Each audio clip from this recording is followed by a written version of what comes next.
দেব দহন কুতর্ক সলভা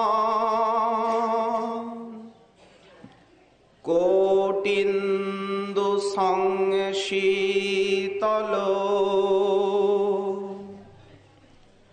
জ্যোতি কন্দল সদমসন মধুরিমা বাহ্যান্তর ধান্তরি সস্নেহা শয়বর্তী দিব্য বিরস তেজা সুবর্ণদ্যুতি কারুণ্যাদ ইহ জাজ্জ্বলিতি স নবদ্বীপ প্রদীপোদ্ভূতঃ। করুণা সিন্ধু প্রেম পুরুষোত্তম শ্রী শ্রীমন মহাপ্রভু পরম অন্তরঙ্গ প্রিয় পার্ষদবর্য বৃন্দারণ্য নিবাসী গৌরভক্ত চূড়ামণি শ্রীল প্রবোধানন্দ সরস্বতী চরণ তার শ্রী শ্রী চৈতন্য চন্দ্রামৃতম নামক মহাগ্রন্থে 104 সংখ্যক শ্লোকে মহাপ্রভুকে অনুভব করছেন নবদ্বীপের দিব্য প্রদীপ রূপে। জয় হোক সেই করুণা সিন্ধু শ্রী শ্রী গৌরহরির, যে প্রদীপ অপূর্ব সুবর্ণদ্যুতি বিকিরণ করছে। সারা ব্রহ্মাণ্ড তো আলোকিত বটেই, অখিল কলিযুগের জীবের হৃদন্ধকার নষ্ট হচ্ছে সেই সোনার আলোয়। প্রদীপ তো শীতল হয় না, বললেন অদ্ভুত অপরূপ এই প্রদীপ কোটিন্দু শীতল। মণি প্রদীপ শীতল হয়, এক জাতীয় মণি আছে দেবদেবীগণ ব্যবহার করেন, রাত্রিবেলা ওটা প্রদীপের মতো কাজ করে, তাকে বলে মণিদ্বীপ। ওটা উষ্ণ নয়, শীতল। তাই অদ্ভুত এই প্রদীপ কোটিচন্দ্র সুশীতল। বাহ্য অভ্যন্তরের অন্ধকার বিনাশক এবং কুতর্ক রূপী পতঙ্গ কুলকে দগ্ধ করছে এই প্রদীপ। অপূর্ব শ্রীপাদের অনুভূতি ধারা। মহাপ্রভুকে কি করে অনুভব করতে হবে, কিভাবে? ওই চরণকে নিজ জীবনের সর্বস্ব ধন বলে বরণ করে নিতে হবে। কি করে? গৌরাঙ্গের নাম রূপ গুণ লীলা অমিয়া সায়রে নিতুই নিতুই হতে হবে ভাসমান, করতে হবে সন্তরণ। সেটি মহাজন হাতে ধরে শেখাবেন। তারা কি চান? আমরা তাদের মতো হই, তাদের ভাব এবং আনুগত্যে আমরাও গৌর কৃপা লাভ করে ধন্য হই। তা না হলে নিজের অনুভূতির কথা তারা লিখতে যাবেন কেন? শ্রীপাদ এই ব্রজবনে বসে কেঁদে কেঁদে গৌরলীলার অন্তর্ধানে ধ্রুবানুস্মৃতি সায়রে সন্তরণ করে যে অনুভূতিরূপী মণিরত্ন পেয়েছেন, এত করুণ, তাই গ্রন্থাকারে করেছেন লিপিবদ্ধ। প্রেমময় অক্ষর যাহার, প্রত্যেকটি অক্ষর প্রেম দিয়ে গড়া। বিজনে বসে আখি নীরে ভেসে তারা এই সমস্ত গ্রন্থের এক একটি অক্ষরকে করেছেন রচনা। কত প্রণয় ভরে! এই মহাজন বাণীর দিব্য সুরতরঙ্গিনী যার কর্ণকুহরে একবার প্রবেশ করবে,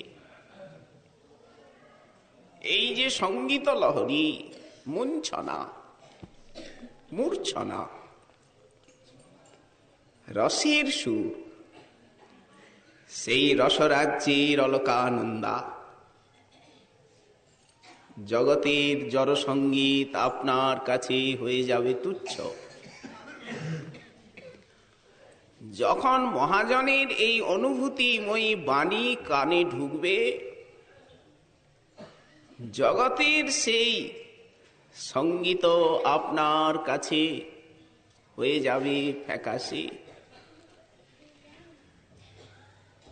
হৃদয় কন্দরে যার ঝরিয়াছে একবার, এই সব কবিতার রসেরও নির্ঝর। অমৃতের পারাবার, তার আগে কোন ছাড়? সুধাংশুর সুধাসার সুমধুর কর, এই বাণীর অনুভূতি। শীতল সুমন্দ বায়ু মকরন্দ হর, কর্ণকুহরে যার বাজিয়াছে একবার, এই সব কবিতার সুমধুরতার শব্দ সে কভু শুনিবে না, আর কান শুনবে না। কি শুনবে না? মঞ্জু কুঞ্জে কোকিলার, বসন্তের কোকিলার কলকাকলি। মঞ্জু কুঞ্জে কোকিলার রসাল মুকুল মূলে অলির ঝঙ্কার, সব তুচ্ছ। কিন্নরীর কলকণ্ঠ সুধারও আধার, এত মহত্ব এই বাণীর। হৃদয়ে সরসিতে যার ফুটিয়াছে একবার, এই সৎ কবিতার ভাব শতদল। তুচ্ছ করে সেই জন প্রফুল্ল নন্দন বন, বিকশিত মন্দাকিনী কনক কমল। শরতের পরিপূর্ণ সুধাংশু মণ্ডল, এগুলি জগতের ভালো ভালো বস্তু। কিন্নরীর কলকণ্ঠ, শরতের সুধাংশু, আম্রকুঞ্জে কোকিলার কুহুতান, রসাল মুকুল মূলে অলির ঝঙ্কার, তেমনি মন্দাকিনীতে প্রস্ফুটিত সোনার কমল। কনক কমল। কিন্তু সেই চিৎ জগতের বাণীর সুর যদি কানে ভেসে আসে, এগুলি মনকে হরণ করতে পারে না। সরস্বতীপাদ বললেন, সেই প্রদীপ আমাদের হৃদয়কে আলোকিত করুন। প্রার্থনা। গতকাল আমরা এই শ্লোকের ব্যাখ্যা মাধুরী আস্বাদন প্রসঙ্গে এই যে কুতর্ক সলভান, কুতর্করূপী পতঙ্গকে মহাপ্রভু দূরের থেকেই দগ্ধ করছেন। ভক্ত যারা, তারা কারো খণ্ডন পছন্দ করেন না। এক কথায় তারা অদোষদর্শী, সর্বত্র ভগবৎ সত্তায় বিশ্বাসী। এই জন্য ভক্তি শাস্ত্রে খণ্ডন কম পাওয়া যায়। শ্রীমদ্ ভগবদ গীতায় ভগবান অর্জুনকে বললেন, নিম্নাধিকারীর বুদ্ধিকে কখনো মোহিত করবে না। ন বুদ্ধি ভেদং জনয়ন অজ্ঞান কর্মসঙ্গিনাম। তোমাকে তো আমি জ্ঞানের পাহাড়টা দিয়ে দিলাম, তাই বলে যে যাকে তাকে যত্রতত্র এ বস্তু বোঝাতে যাবে তা নয়। অপেক্ষা আছে। ন বুদ্ধিভেদং জনয়ন অজ্ঞান কর্মসঙ্গিনা। কথাটি খুব গম্ভীর। নেবার ক্ষমতা যার আছে তাকে বলবে শুশ্রূষবে শ্রদ্ধাযুক্তায় বিনতায়। গীতার শেষে কিছু লক্ষণ বললেন, যে শুশ্রূষু এবং শ্রদ্ধাধান, শুনতে চায় শ্রদ্ধাপূর্বক শুনবে। এখন যার কর্মে নিষ্ঠা, যাগযজ্ঞ করছে, সমাজ সেবা করছে, তাকে যদি বোঝাতে যাওয়া হয় এসব ফলগু তুচ্ছ, সে তো এখনো মহৎ কৃপা পায়নি, তার তো ভক্তিতে শ্রদ্ধা হয়নি। সে তখন তাহলে উচ্ছৃঙ্খল হয়ে পড়বে। একুলো গেল, ওকুলো গেল। একজন ব্রহ্মজ্ঞানী, তিনি জ্ঞান সাধনা নিয়ে আছেন, ওতেই তার চরম বিশ্বাস। মুশকিলটা হচ্ছে এইখানে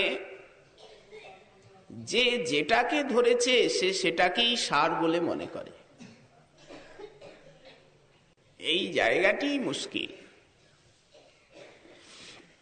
যিনি যেখানে আছেন তিনি ভাবেন এইটাই চরম, আমি যা শুনেছি বুঝেছি, এর উপরে আর কিছু নেই। এই ভাবনাটাকেই বলে মায়া। দেখতে দেয় না, জানতে দেয় না, কপাট, দেওয়াল, আড়াল, ওপাশ দেখতে দিচ্ছে না। নিয়তে অনয়া ইতি মায়া, জীবকে গণ্ডিবদ্ধ করে দেয়। এই জন্য যারা মায়াতীত পুরুষ, তারা সর্ববিধ গণ্ডির সংকীর্ণতার সাম্প্রদায়িক গাঢ়বন্ধনের বহু ঊর্ধ্বে। মনটা তখন আকাশের মতো আপনি উদার হয়ে যায়। ন কস্যচিৎ দ্রহমাচরেৎ স তথাবিধঃ আত্মনঃ ক্ষেমমন্বিচ্ছন দগ্ধুর বৈ পরতো ভয়ম। শ্রীমদ্ ভাগবত বললেন, বসুদেব উক্তি, সর্বভূতেষু যপস্যেৎ ভগবদ্ ভাবমাত্মন। প্রসন্ন হয়, দুঃখী হয়, সে কাজ কে করে? বললেন এগুলি চাই, অনুপান। শ্রবণ কীর্তন ঔষধ, আর এগুলি অনুপান।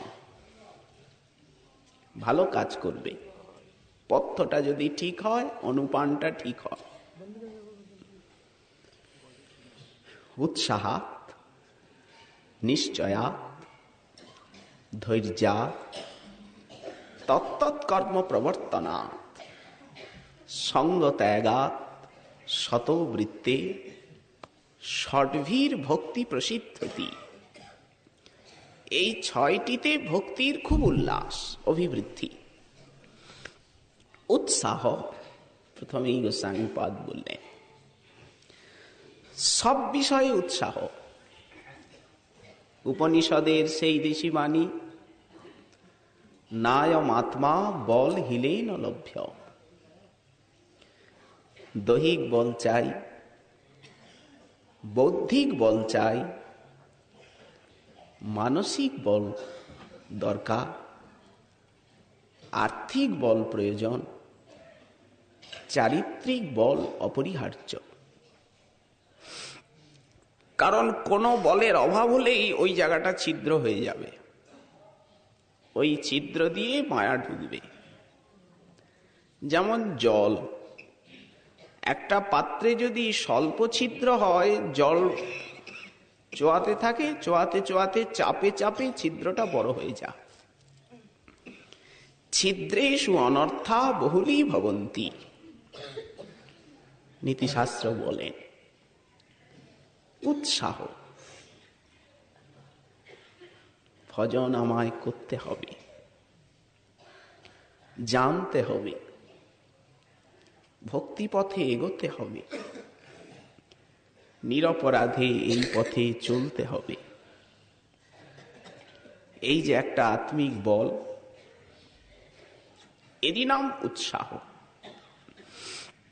তো ভক্তের জীবনটা তো সেই শিশির স্নাত টাটকা ফুলের মতো, সদা প্রফুল্ল।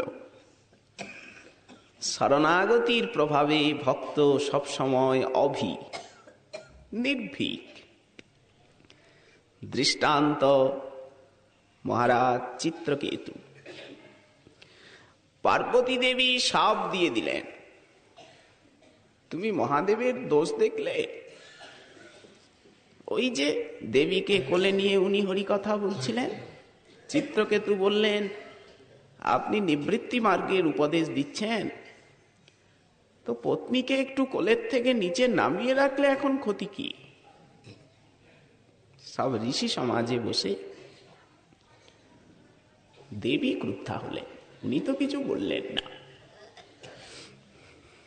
ওই শাপ দিয়ে দিলেন। উনি পরিক্রমা করে দণ্ডবোধ করে ক্ষমা চেয়ে চলে গেলেন। সেইখানে কি মন্তব্য করলেন শ্রীমন মহাদেব? দেখলে, নারায়ণ পরা সর্বে ন বিভ্রতি কুতশ্চন, স্বর্গাপবর্গেষু স্বর্গাপবর্গ নরকেষ্বপি তুল্যার্থদর্শিন। এরা ভগবানের দাস, নারায়ণ পরায়ণ, ন কুতশ্চন বিভ্রতি। যে খলু নারায়ণ পরায়ণা জনা, তে অস্মিন সংসারে ন কুতশ্চন বিভ্রতি। কোথায় থেকে তারা ভয় পান না, স্বর্গ নরক অপবর্গ সবকে সমান দেখেন। তাই তো উনি দেখলেন। তাই উৎসাহ, নিশ্চয়, এগুলি গুণ। ধৈর্য, আপদ বিপদ, সুখ দুঃখ, ঘাত প্রতিঘাত, দিন রাত্রি এর মতোই সহচর, কিন্তু ভক্ত ধৈর্যশীল। তত্তৎকর্ম প্রবর্তনা, শাস্ত্র মহাজন যে বলেছেন সেই পথে চলা। এই যে জগদানন্দ পণ্ডিত বললেন, আমি গোরার, মুখে না বলিলে চলে। গোরার আচার, গোরার বিচার, মহাপ্রভু যে আচার এবং বিচার দিয়েছেন সেগুলি গোড়ারই বিচার, একদম গোড়ার বিচার। আবার গোড়ার মানে গৌর সুন্দরের বিচার, গোড়ার আচার, গোড়ার বিচার একদম মূল। নিলে তো ফল ফলে, এ কথার থেকে একটা প্রেরণা আসে যে গৌরাঙ্গের আচার, গৌরাঙ্গের বিচার। এখানে আচারের কথা বলা হচ্ছে না, সরস্বতীপাদ বিচারের কথা বলছে। কুতর্ককে মহাপ্রভু প্রদীপ যেমন পোকাকে আকর্ষণ করে দগ্ধ করে অগ্নি, প্রভু কুতর্ককে দগ্ধ করেছেন, কুতর্ক সলভান। সবচেয়ে বড় বর্তমান সময়ের কুতর্ক কি? ঈশ্বর বলে কিছু আছে কি? শতকরা 99 ব্যক্তি বলবেন মনে হয় নেই, আর যদিও থাকে ওই নিয়ে মাথা মারবার সময় আমাদের হাতে নেই। ঈশ্বরও নেই, মাথা মারবার সময়ও নেই, অতএব মাথাও নেই, ব্যথাও নেই। তাহলে আপনি কি চান? মহাশয় খাটি খাই, ব্যাস এইটুক বুঝি, এই তো। এই শ্রেণীর লোককে কি বলে? রুচিবাদী। যেদিকে খেয়াল সেই দিকেই চলা। তারা দেহবাদী, দেহ সুখটি তাদের জীবনের চরম লক্ষ্য। এই রুচিবাদী, খাই দাই থাকি মশাই, এতেই কৃতার্থ। শুধু তাই নয়, এই মতকে নিয়ে ভাগবত খুব গম্ভীর পর্যালোচনা করেছেন। তারা আরো বুক বাজান, মশাই কেমন আছেন? ভালো আছি। ভালো আছেন? নিশ্চয়ই। ধন আছে, জগতে 6টা সুখ আছে, নীতিশাস্ত্র বলেন। ভার্যা পত্নী কথা মতো চলে, পুত্র অনুগত, হুড়হুড় করে স্রোতের জলের মতো অর্থ আসবার রাস্তাটা খোলা আছে, সেই রকম কিছু বিদ্যেও জানা আছে। শরীর নীরোগ, এইগুলি নরলোকের সুখ। এই তাই নিয়েই জগতের বেশিরভাগ মানুষ মেতে আছেন।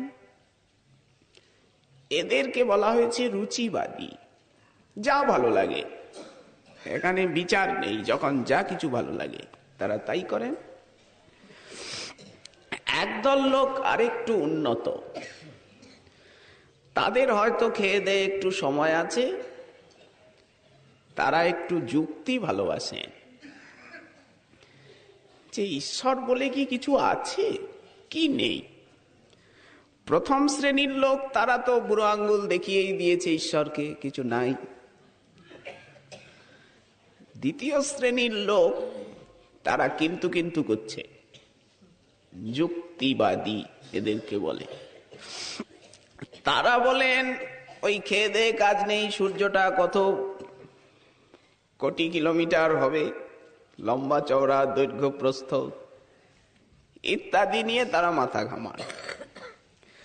তারা বলেন যে সৃষ্টিতে আগে কিছুই ছিল না, এই উদ্ভিদ, পোকামাকড়, শেষে বাদর, শিম্পাঞ্জি ইত্যাদি ক্রমে নানা কথা, নানা কল্পনা।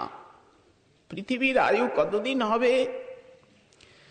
কেউ বলছেন 1 কোটি বৎসর, কেউ বলেন আরো বেশি, কেউ বলেন আরো কিছু কম। যা কিছু যুক্তি তো করে। এদেরকে বলা হয়েছে যুক্তিবাদী। তার ভিতরে ঈশ্বরের দিকে তারা খুব কমই যান। এই যুক্তিবাদ কিন্তু আজকের সম্পত্তি নয়, বড় বড় মুনি ঋষি করে গেছেন। হয়তো অনেক সময় তারা বিভ্রান্ত হয়েছেন। হেন মুনি নেই যে এক মুনির সঙ্গে আরেক মুনির মতের ভিন্নতা না আছে। যেমন চার্বাক একটা মত প্রচার করলেন, যাকে বলা হয় ভোগবাদ। যেমন অগ্নিবংশীয় কপিল একটা মত প্রচার করলেন, যুক্তি, যাকে বলা হয় নিরীশ্বর সাংখ্য দর্শন, সাংখ্যবাদ। সেখানে প্রকৃতির প্রাধান্য, প্রকৃতির থেকেই সৃষ্টি হচ্ছে আপনা আপনি। পুরুষ মানে আত্মা বলেন ওটা নিষ্ক্রিয়। সুন্দর সুন্দর কথা আছে সেই দর্শন, কিন্তু থাকলে কি হবে? ভক্তের ক্ষেত্রে তত প্রয়োজনীয় নয়। এই প্রকার যোগ দর্শন, তেমনি ন্যায় দর্শন, বৈশেষিক দর্শন, বৌদ্ধ দর্শন, শঙ্করের অদ্বৈতবাদ সবই যুক্তির উপরে প্রতিষ্ঠিত। তারা যুক্তিকেই শাস্ত্র বলেন। যে যত পেঁচিয়ে গুছিয়ে কথা বলতে পারবে, উল্টো ছকে নয় নকে ছয়, তিনি হবেন তত বড় প্রাজ্ঞ। ওই তর্ক করাটা, যুক্তি আটাটাই হচ্ছে তাদের মতে শাস্ত্র। কবি কর্ণপুর অনাদর করেছেন এদের তার চৈতন্য চন্দ্রোদয় নাটকে। আমরাও নিজেরা ব্যক্তি জীবনে অধ্যয়ন করে দেখেছি যে সারা ওই সব শাস্ত্রগুলো পাতার পর পাতা, 100 পাতা অধ্যয়ন করেও একবার ভগবানের নাম আসেনি। ভগবানের নাম, লীলা ওসব কিছু নেই, কেবল যুক্তি জাল। কতগুলো মন গড়া তত্ত্ব পদার্থকে স্বীকার করে করে, সপ্ত পদার্থ, অমুক তমুক, সম্বন্ধ, সংযোগ বিয়োগ, কত কিছু, জাতি, অনুমিতি, ব্যাপ্তি, উপাধি, এগুলি শুনতে শব্দগুলোই কর্ণরসায়ন।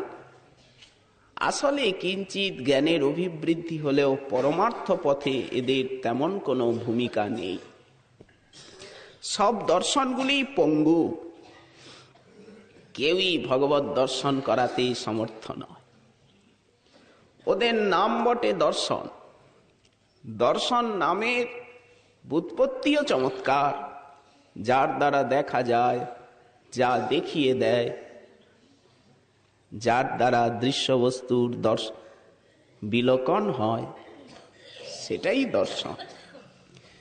কিন্তু ওরা তো ভগবানকে দেখাতে পারবে না, ও অত দূর তো গতিই নেই। ন্যায় দর্শনে মাত্র ঈশ্বরের স্বীকারটুকু আছে, ওই অতটুকুই, কোনো বিন্যাস বিশ্লেষণ নেই। সারা পাহাড় প্রমাণ ন্যায় দর্শনের গ্রন্থ আছে, কিন্তু ভগবানের নাম, ভগবত লীলা নেই কুত্রাপি। ওই ঈশ্বর সিদ্ধি অনুমান প্রমাণে, সেখানে শাস্ত্র গৌণ, অনুমান যুক্তি মুখ্য। সাংখ্য দর্শনে সৃষ্টি, চতুর্বিংশতি তত্ত্ব, পঞ্চবিংশতি তত্ত্ব নিয়ে আলোচনা, কিন্তু ভগবত লীলা নেই। এই জন্য দেবর্ষিপাদ নারদ বেদব্যাসকে এই কথাই বললেন যে অতি সুন্দর ব্যাকরণ আছে, সাহিত্য আছে, সবই আছে, কিন্তু ভগবানের নাম নেই, লীলা নেই। তদ বায়স তীর্থমুসন্তি নযত্র হংসা নিরমন্তু শিক্ষয়া।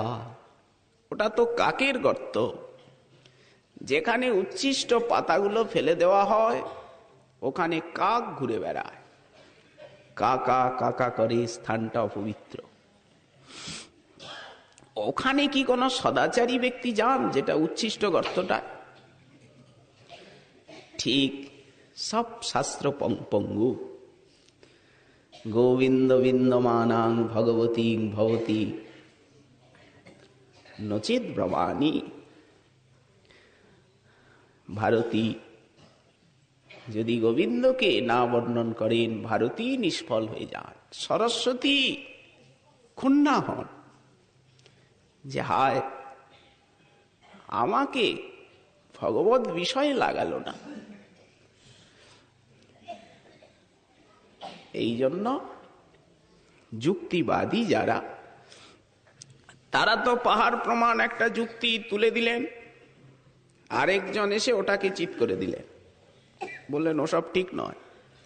আরেকজন এসে বললেন না, ওটা ঠিক নয়। ভক্তি রসামৃত সিন্ধুর শেষে শ্রীমদ রূপ গোস্বামী পাদ বললেন, যুক্তিস্তু কেবলা নৈব যদ অশ্ব অপ্রতিষ্ঠতা। যুক্তির তো প্রতিষ্ঠা নাই, তর্ক অপ্রতিষ্ঠানাৎ। বেদব্যাস করলেন ব্রহ্মসূত্র। এখন প্রশ্ন, তাহলে কি অন্ধের মতো মেনে নেব? যুক্তি করতে হবে না? তর্ক? বললেন অবশ্য করতে হবে। যতটুকু ভগবানকে বোঝবার জন্য তর্ক প্রয়োজন, শাস্ত্রে ততটুকু তর্ক লেখাই আছে। আমরা কি নূতন তর্ক করব? তর্ক লেখাই আছে এখানে। কাকে বলে তর্ক? তর্কন্তে প্রতিপাদ্যন্তে অনেন ইতি তর্ক। যার দ্বারা প্রতিপাদন করা হয় বিচার। তো যদি তাই হয়, তাহলে তর্ক অভ্যুপগম, তর্ক আসবে? বললেন নিশ্চয়ই আসবে, 100 বার তর্ক করবেন। কিন্তু বেদান্ত অর্থ অনুগুণ অসৌ তর্ক ন নিবার্যতে। শ্রীমৎ বলদেব বিদ্যাভূষণ সিদ্ধান্ত রত্নে বললেন যে বেদান্তের অনুগত হয়ে তর্ক করায় কোনো নিষেধ নেই, কিন্তু শুষ্ক তর্কন্তু বর্জয়িত। শুষ্ক তর্ককে বর্জন করতে হবে, সেখানে সরসতা নেই। এই জন্য ভক্তগণের সবকিছুই অপ্রয়োজনীয় হয়ে পড়ে। তো জগতে এক শ্রেণীর মানুষ আছেন যুক্তিবাদী, তারা যুক্তি করে যাচ্ছে, তাতেই জীবন কেটে যাচ্ছে। আর এক শ্রেণীর মানুষ আছেন তারা শাস্ত্রবাদী, শাস্ত্র যা বলেছে। এখন শাস্ত্র কথাটা উচ্চারণ করলেই সবাই বলবেন আমার নিজ নিজ শাস্ত্র আছে, উনি বলবেন আমার কোরআন শরীফ আছে, উনি বলবেন আমার বাইবেল আছে, উনি বলবেন আমার গ্রন্থ সাহেব আছে, গুরু গ্রন্থ সাহেব। সবই ঠিক, আপন আপন শাস্ত্র। সেখানেও বিচার এসে যাবে তরতম। সে কথা নয়।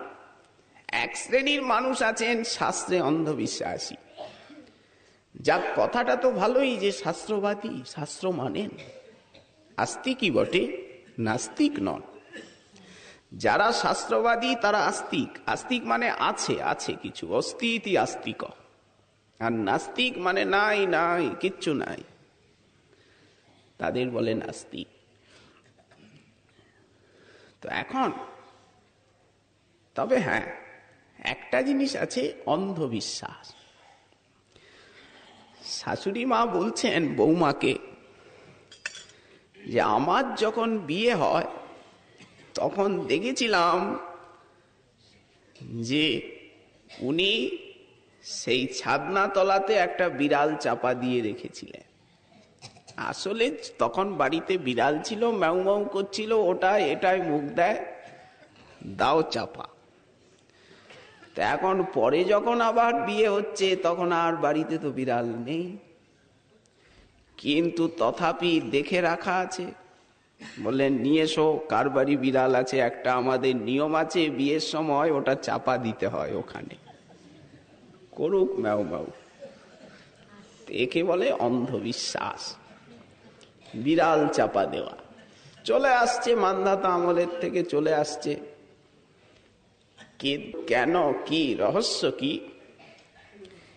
কে এত কেঁচো খুঁড়ে সাপ বের করতে চায়? যা আছে তাই থাক।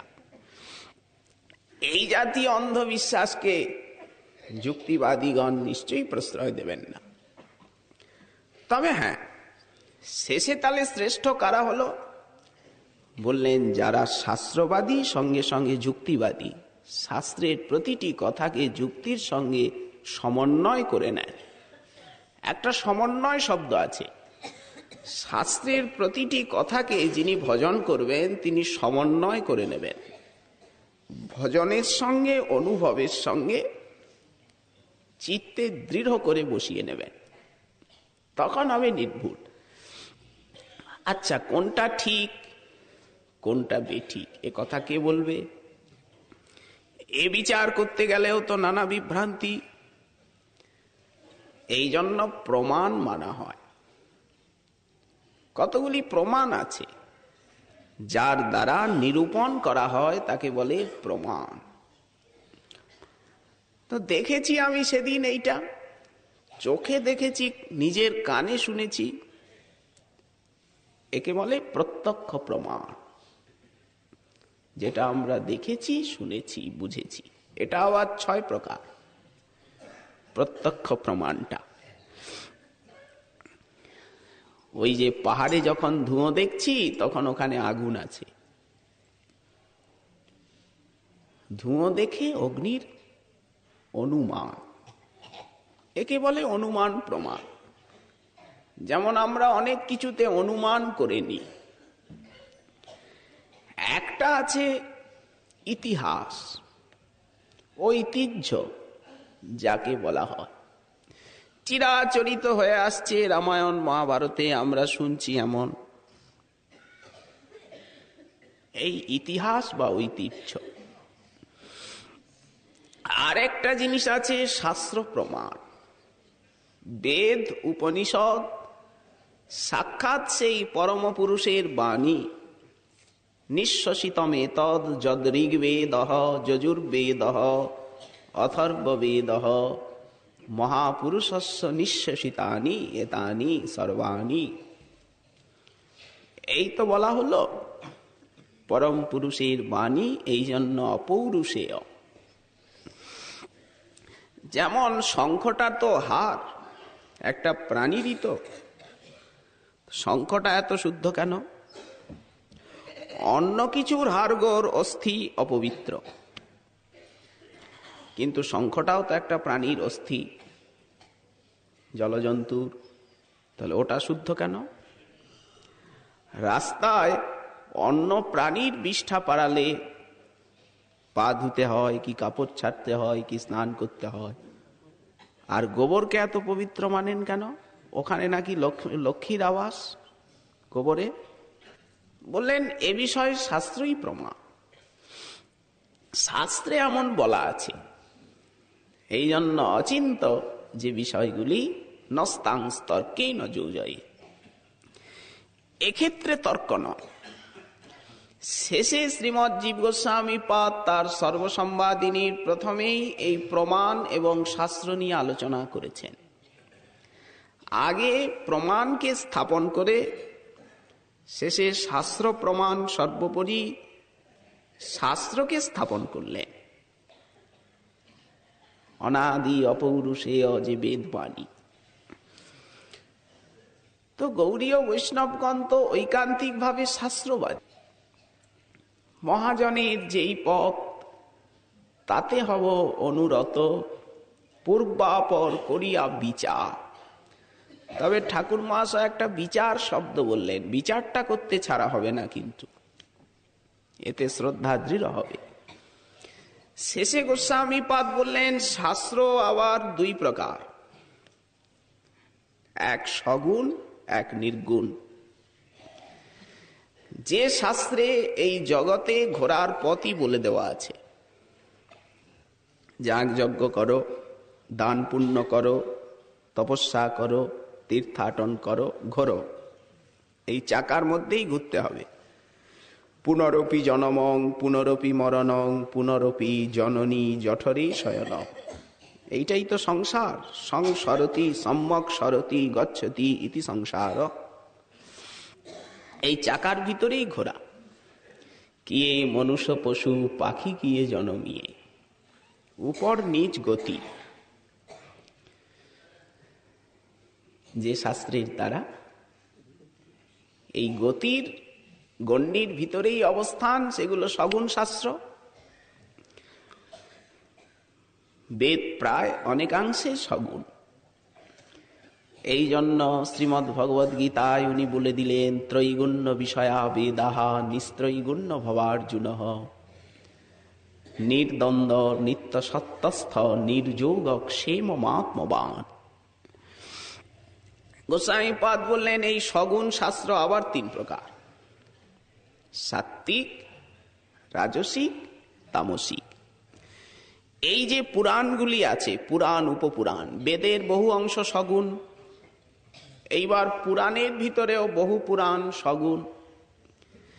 যে সমস্ত পুরাণে নানা প্রকার বিধি ব্যবস্থা আছে, এই বলি আদি, তামসিক আচার আদি, সেইগুলি ওই বুঝতে হবে তামসিক পুরাণ। পড়লেই বোঝা যাবে যেখানে তামসিক কথা। এটা যেখানে যাগযজ্ঞের ব্যবস্থা আছে, স্বর্গে যাওয়ার নানা বিধিবিধান, ওগুলি রাজসিক পুরাণ। নাম উল্লেখ করে দিয়েছেন কোন কোন পুরাণ।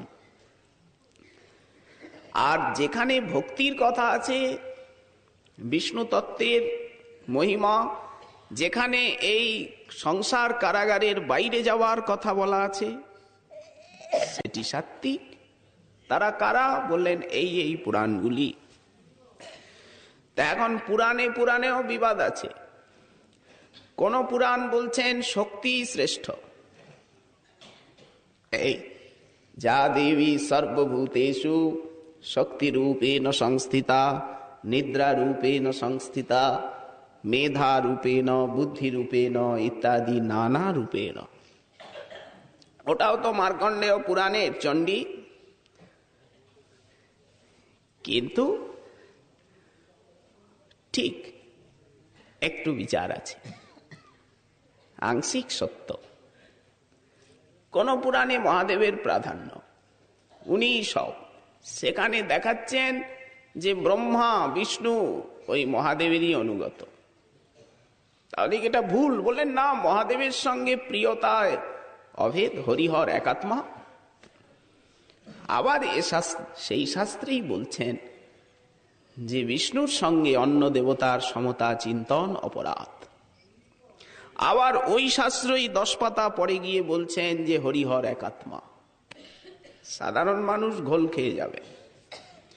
এই পুরাণগুলোতে এমন ভাবে প্রায় খিচুড়ি করা আছে। এই রাধারানীর মহিমা বলা হচ্ছে, 10 পাতা পরে গিয়ে দুর্গার মহিমা এসে গেল, 20 পাতা পরে গিয়ে আবার আরেক দেবীর মহিমা, তারপরে 40 পাতা পরে গিয়ে আবার বিষ্ণুর মহিমা। এখন সবই শ্রেষ্ঠ, সাধারণ মানুষকেই হারিয়ে ফেলবেন। অতএব এই কোন পুরাণে আবার বিষ্ণু, কোন পুরাণে ব্রহ্মা। গোস্বামীপাদ বললেন এই এই পুরাণগুলি সাত্ত্বিক। মহাভারত যেখানে গীতা বিরাজ করছেন, নমস্তুতে ব্যাস বিশাল বুদ্ধে ফুল্লার বৃন্দায়ত পত্র নেত্র যেন তয়া ভারত তৈলপূর্ণ প্রজ্বালিত জ্ঞানময় প্রদীপ। তা এত যেখানে প্রশংসা মহাভারতের, বললেন ওখানেও মেশানো আছে। মহাভারতের মহত্ব খুবই। রামায়ণ মহাভারত ভারতবর্ষে অধিক প্রসিদ্ধ শাস্ত্রগ্রন্থ, সর্বজনসম্মত। কিন্তু এত সব লিখেও করেও ব্যাসমুনি তৃপ্ত হলেন না। কেন হলেন না? এখনো তিনি নির্গুণ শাস্ত্র প্রতিপাদন বা নির্গুণ শাস্ত্র প্রণয়ন সম্যক রূপে করতে পারেননি। এই জন্য মহাপ্রভু সব পুরাণকেই আদর করেছেন। গোস্বামী পাদগণ মন মতো উপযুক্ত শ্লোক সব স্থানের থেকেই চয়ন করেছেন, সেই শাস্ত্র সিন্ধুতে ডুবে ডুবে ডুবুরির মতো। কি অগাধ পরিশ্রম তাদের! কোথায় কোন পুরাণের কোন পাতায় একটা ভক্তির মহিমামূলক শ্লোক আছে, সেখানের থেকে খুঁজে খুঁজে হাজারটা শ্লোকের থেকে একটা শ্লোক বার করা এই কি কম পরিশ্রম? হরিভক্তি বিলাসে দেখুন কয়েক হাজার পুরাণের শ্লোককে করেছেন চয়ন। কত বিশাল পরিশ্রম! কেন? ভক্তির উপরে মানুষের যাতে শ্রদ্ধা আসে। মহাপ্রভু কিন্তু কোন শাস্ত্রকেই নির্গুণ বললেন না, কারণ ব্যাসমুনি আদর্শ। নারদের কৃপায় উনি সমাধিস্থ হলেন। দৃষ্টা অজানত বিদ্বান চক্রে স্বাত্তত সংহিতা, শ্রীমদ্ ভাগবত প্রণয়ন করলেন। মহাপ্রভু ভাগবতকে বুকে নিয়েই আবির্ভূত হলেন। দুই ভাই হৃদয়ের খালি অন্ধকার, নিতাই গৌরাঙ্গ, দুই ভাগবত সঙ্গে করান সাক্ষাৎকার। এক ভাগবত, বড় ভাগবত শাস্ত্র, আর ভক্তিরস পাত্র ভক্ত। ভাগবত তো ঠিক আছেনি, কিন্তু ভাগবতকে অনুভব করিয়ে দেবেন কে? দ্বিতীয় ভাগবতের প্রয়োজন, যিনি জীবন্ত ভাগবত। এক গ্রন্থ ভাগবত, এক জীবন্ত ভাগবত। কে তিনি? ভক্তিরস পাত্র ভক্ত প্রেমিক। এই দুই ভাগবত দ্বারা দিয়া ভক্তিরস যা কিছু দিয়েছেন এই দুই ভাগবতের মধ্যে দিয়ে। মহাপ্রভু জানালেন শ্রীমদ্ ভাগবতং প্রমাণম অমলম, অমলং প্রমাণম শ্রীমদ্ ভাগবতম। এই জন্য ভাগবতী নির্গুণ শাস্ত্র। এই তো ভাগবতেই শুদ্ধ ভক্তি সম্যক রূপে প্রতিপন্ন। বারবার বারবার প্রতি অধ্যায়ে প্রতি স্কন্ধে বর্ণাশ্রম ধর্মের কথা আছে, অন্য দেবদেবীর উপাসনার কথাও সুকমুনি বললেন। বিদ্যা চাও শঙ্করের, গারস্থ সুখ চাও দুর্গা, ধন চাও কুবেরের। ঠিক বললেন। শেষে কি বলে দিচ্ছেন? অকাম সর্বকাম বা মোক্ষ কাম উদারধি তীব্রেণ ভক্তি যোগেন যজিত পুরুষম পর। চরমে গিয়ে ভক্তি দেখাচ্ছেন। বর্ণাশ্রম ধর্ম দেখালেন, দেখিয়ে শেষে কি দেখালেন? যে মায়া দৃষ্টা ইতি সকান ধর্ম সন্ত্যাজ্য যো মাং ভজিত স সত্তম। সবকিছু ছেড়ে আমার ভজন, এইটা চরম। গীতায় বললেন ভবামি ন চিরাত পার্থ মজ্জা বেশিত চেতসা মজ্জীব মনোয়াধৎস মই বুদ্ধি নিবেশয়। গীতায় তো পরিষ্কার ভক্তিযোগ। এমনকি গীতাতেও প্রতি অধ্যায়ের শেষে শেষে প্রায় করেই ভক্তির কথা ভগবান বলেছেন। প্রায় অধ্যায়ের শেষে শেষে বলেছেন অন্য কথা, শেষে গিয়ে ভক্তি দিয়ে সিল করেছেন। অপূর্ব এই শাস্ত্রগুলির রহস্য। কিন্তু তাও কুতর্ক তো কম নেই জগতে। হাজার কুতর্ক আছে, হাজার প্রশ্ন। ঈশ্বর আছে কি? তিনি কে? তার স্বরূপ কি? জীব কে? এই কত কত কথা ধর্ম নিয়ে। মহাপ্রভু যত প্রশ্ন আমাদের থাকতে পারে সব প্রশ্নের সদুত্তর দিয়েছেন। কিভাবে? বললেন ওই যে আচার্যপাদগণের মধ্যে দিয়ে, তাদের বাণীর মধ্যে দিয়ে। এই জন্য গোস্বামী গ্রন্থ অনুশীলনে, ভক্তি শাস্ত্র অধ্যয়নে কারো কোনো প্রশ্ন, কোনো সংশয়, কোনো অবিশ্বাস থাকতেই পারে না। সর্বসমাধান। এমনকি শ্রীজীব গোস্বামী চরণ সর্বসম্বাদিনীতে সর্বশাস্ত্র সমন্বয় দেখিয়েছেন। পর্যাবসানটা কোথায়?